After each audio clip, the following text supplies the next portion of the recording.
me ask a question. Can you hear me? Yes, yes. All right. My name is Earl Simmons. Hi, Earl. Hi, Earl. I live here in Florida. And one question I need to ask you guys is, when do you have the time to watch all the wrestling? Because I barely have time to do it. So when do you guys do it? I didn't see Raw or SmackDown this weekend because I was here in Florida on vacation with the family. We pretty much watch while we work. A lot of times, yeah. Yeah, I mean, kind of, like, yeah. We'll edit, like I'll go to Steve's house and we'll edit and we'll put something on that we might need to research or something, but beyond that, we just stay up late. Yeah, just, I mean, we're sort of lucky to have the jobs that we have in terms of, like, what we do, like going in Raw is our full-time gig, so we usually watch SmackDown together while we're working in my office. Raw, I'll pop on and, you know, kids playing with toys and stuff, and Raw's the kind of thing you can kind of watch it like on YouTube and in GIFs on Twitter. And asleep. Yeah, exactly. Yeah, exactly. So yeah, we just you know, we understand that if we don't watch it, we're not gonna have content. If we don't have content, we're not gonna get paid, so we have to. So. Two things quickly. Patreon, so people are paying. That's what you ever put on Patreon. Patreon, so people are paying me, so yes. And two, there's not a lot to do in Newcastle apart from watch wrestling and meth. I'm gonna show support. Yeah, we said that. I'm a big fan of wrestling. This show is brought to you by Crystal. What's meth?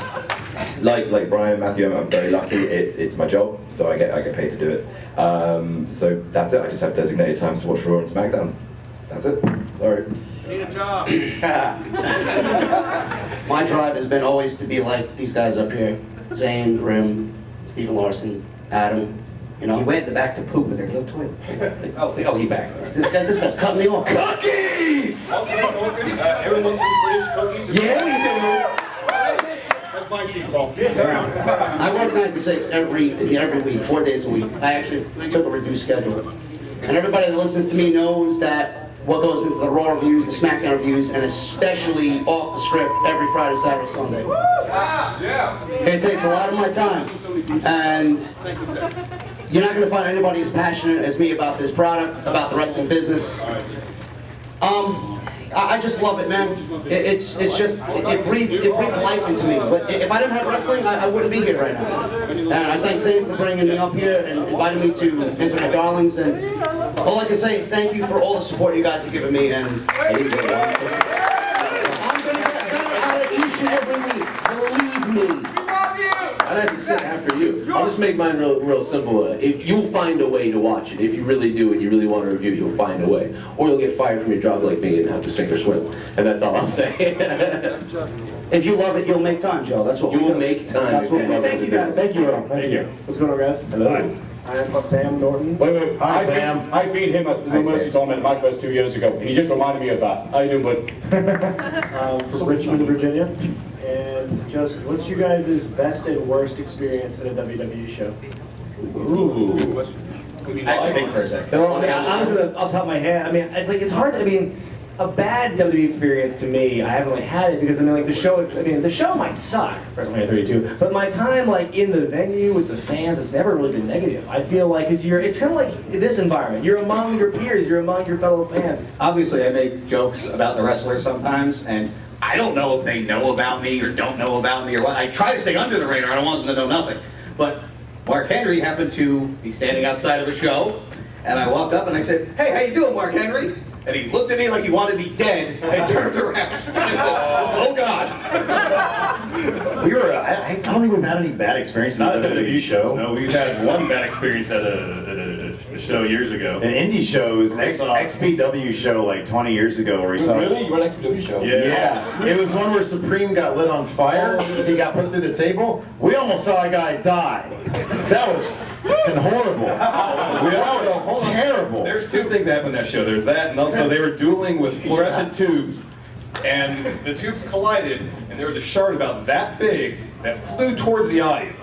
And if anybody had been sitting right there, someone would have got at the died. It almost saw somebody else die. Died. So that's the worst experience I ever had at a wrestling show. Cool. I haven't had any bad experiences. You mean going to a show live? No, it's wrestling.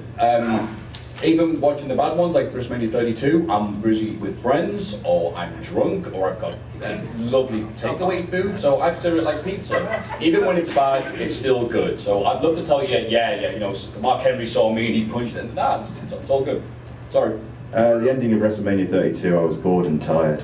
I don't believe Roman Reigns was there. I honestly can't say anything about negativity being at a live event. I don't really go to live events. I call live events. Cheap plug here, hogwrestling.net, House of Glory. I call wrestling matches for House of Glory in Queens, New York. It is the most unbelievable experience ever. I have nothing but positivity about this business, and this is the business I want to be in, period. Yeah. Yeah, you know, I've had all good experiences as well. I think when I was 7, I had a horrific experience because I thought Hulk Hogan was going to be at the house show, and he wasn't, and I was very mad. And so that's about it. But other than that, it's all been good. WrestleMania 14 was my favorite time in Boston, and that's it. You guys feel this next question. My question is, I don't know, the Hall of Fame is it's a lot of controversy in the internet wrestling community sometimes. Maybe this person doesn't deserve it. But for me, it's one of my favorite parts of WrestleMania season every year. Just DDP alone, start of the show, had me almost losing it. So just real quick, if you had to pick somebody for Hall of Fame next year, each person, just one name that's not in it. I think we can all be in agreement here. I'm going to say, I'm sorry, I cut everybody off. Owen Hart. That's what I was going to say. It's not going to happen as long as Martha says no, but that's the way I'm going to do it. I'll add China. China should be in. It's time! It's time! It's Vader time! Him too. Absolutely. Hey, my name is Dustin from Kissimmee, Florida. Hi, Dustin. Lamb of God shirt. There you go. My question is for Adam in regards to WCPW. Now, when you started with the promotion, did you think it would be harder than you expected in terms of competing with Progress or ICW or other UK promotions? Yeah, absolutely. It wasn't my choice to start the promotion. It was something that was kind of like presented to us by our bosses, and yeah, if I had known that that was going to happen, I probably would have been less of a smug asshole in the booking videos, because it's incredibly difficult. Honestly, competing with Progress and ICW is like something that we are aware of, but it's not something that we try to do, because we try and do a different, like, more slightly cheesier, cornier, but you know, more stuff. And, you know, like, we try and put on some great matches as well, but we have just a very different feel. So I don't know. I don't want to be like too diplomatic, but it's just like we knew it was going to be hard. The UK is white hot for wrestling right now, and so we wanted to provide something different, sort of amalgamation between indie and WWE. Maybe we've done that, maybe we haven't, but yeah, that's our goal. I rambled. Sorry. This is a question for Steven Larson. Nice shirt, by the way. Awesome, awesome Unfortunately, shirt. it's not a fun wrestling Much shirt. better shirt than what it could have been. Go I ahead. agree with Steve on that point. Thank you. Too sweet. I'm a huge fan. I'm a huge fan of you guys. So I was wondering when is the cross promotion for Fun Wrestling and WCPW going to happen for the pay-per-view?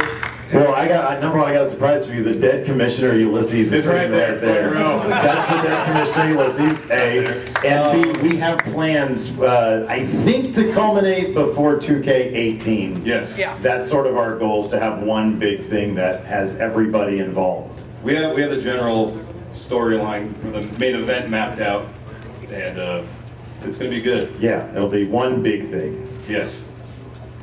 Nice shirt. Nice shirt, again, nice shirt. All right. Can you guys name one person who shouldn't have been WWF champion other than Bret Hart? That was my answer. WCW, it's easy. David Arquette and Vince Russo. Yeah. WWF is a bit more difficult, isn't it? Jack Swagger. It is a bit more difficult because I think you could argue everyone who's been a champion, except like Vince McMahon, has done something worthy of being a champion. I would almost argue like Stasiak, Stan Stasiak. He was a transitional champion, like in not Sean Stasiak. You're going back way farther. I was like, Planet Stasiak, really? Interesting. Yeah, don't you remember that lost episode of Raw where he won the belt? No. I think it is tough to pick one, but my pick was Stasiak. Oh man, I'm gonna get shit on again. Yokozuna. I don't think he ever should have been champion. I just didn't get it. He's just huge. He never did anything. That's it right there. Questions from my boy JD. Let me tell you something. Basically, when the WWE Attitude came in, because they had a lot of competition, WCW always pushed the envelope. WWE had to push the envelope more mainly because of the Mankind and Undertaker. Shouldn't we root for another company where WWE will have a competition where they'll push the envelope with characters, promos, and storylines? Should we cheer another company so they know that, okay, guys, we're in trouble, so we can up the ante? Of course we should. Is there anybody right now competing with WWE? No. Yeah. Impact sucks. To be honest with you, Ring of Honor is great, but they're not in the league. Yeah. And Lucha Underground is too small. I mean, what Adam's doing with WCPW, they're bigger than anybody right now. They should be competing with WWE.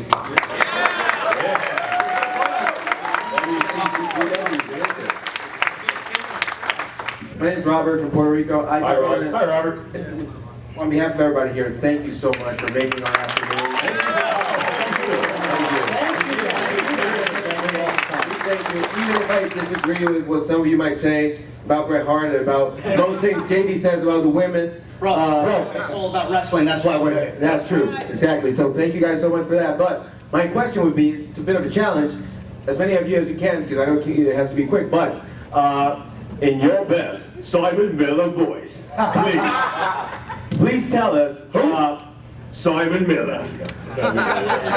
So please tell us what you think the biggest surprise is going to be tomorrow night during the show, and if it's going to be an up or a down. You do that good, bro. I gotta give it to you. Appreciate it. Here's my answer, here. Okay. That's all I got. You asked me what's going to be the biggest surprise at WrestleMania. Yeah. I think it's going to be the arrival of the Hardys. Because they love wrestling and I love wrestling. I'm starting from what culture? And that's the answer to your question.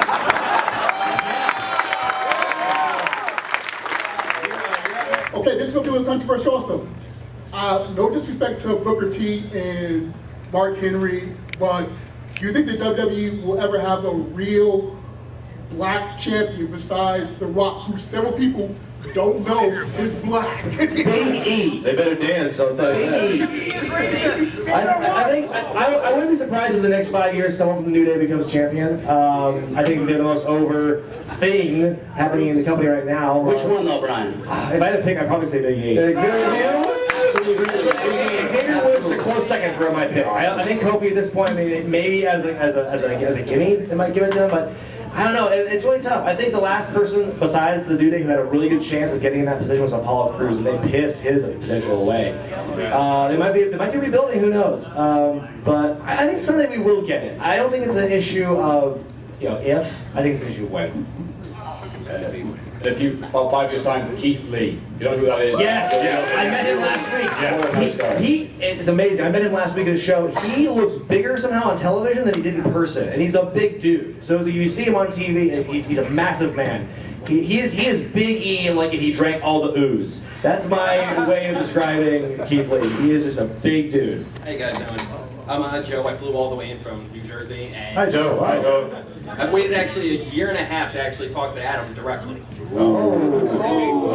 No, this is good. Unfortunately, a year and a half ago, my ex-fiance left me and literally took everything from me. And the only thing that got me through every day was a buddy introduced me to What Culture and the channel. So for media, I want to say thank you for saving my life.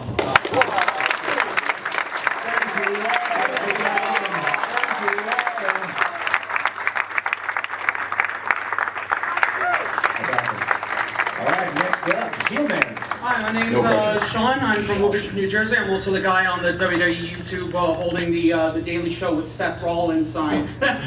My question is for Matthew. Let's hypothetically, if you were hired to do a version of Botchamania for the WWE Network, how would you change Botchamania to fit the network? Every other What's that Colin Ellison quote? He goes, "Yeah, I'll sell my soul, but only the highest bidder." Absolutely. People have said, like, "What? WWE approached you?" I'm sure that's what they'll do. I'm intending to crash the NXT bar afterwards at the advice of some bad people. Let's see what happens. Yes, God, yes. What would I change about it? More swearing. More person to know what the kids like. More Super Mario music from the 80s and 90s because kids love that. And probably more Iron Sheik. So yeah. Thank you very much for I'm Drew from San Diego. Hi, Drew. What's up, Drew? My question is, will WWE ever stop trying to censor Chris Benoit? Who? No. Absolutely not. No. They let Snook in the Hall of Fame. He's killed somebody. That was before. Allegedly. Never found guilty on that one. I don't know who that is, sorry. But yeah, I think there's no way they can get around glorifying something. No, there's never happened. No. Short answer, no. Long answer, no. Anyway, next question. Sam from the UK. Hello, Sam. Hey! Whereabouts? Oh, never mind. Next question. Would wrestling be better without cheats and spoiler websites so everything was a surprise to all of us? You don't have to go on them.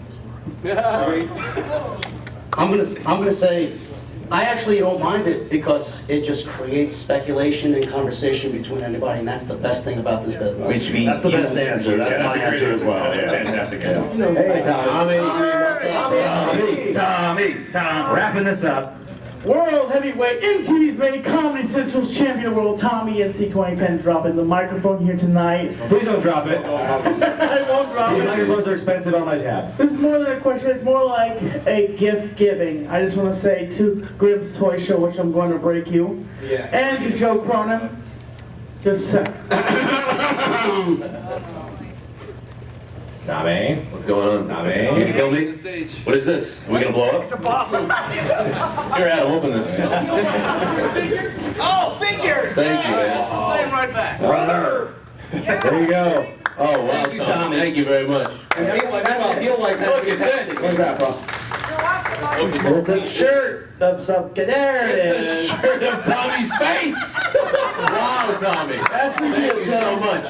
Okay. Thank you so much. Monetize this next Friday, bro.